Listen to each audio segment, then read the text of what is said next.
Hey everyone, in this video we will see how to fix Lenovo ThinkPad docking station not connecting to monitors, HDMI, DisplayPort and USB-C fix.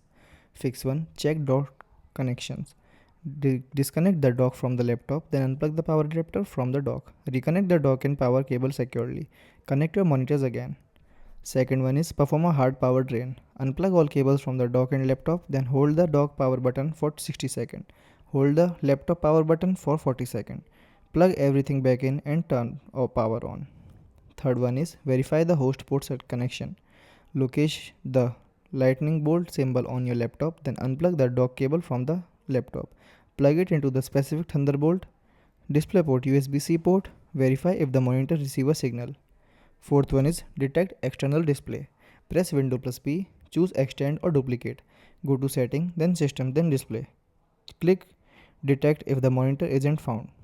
Fifth one is update dock firmware and drivers. Open the Lenovo Vintage app on your laptop, then run a system scan for critical system update.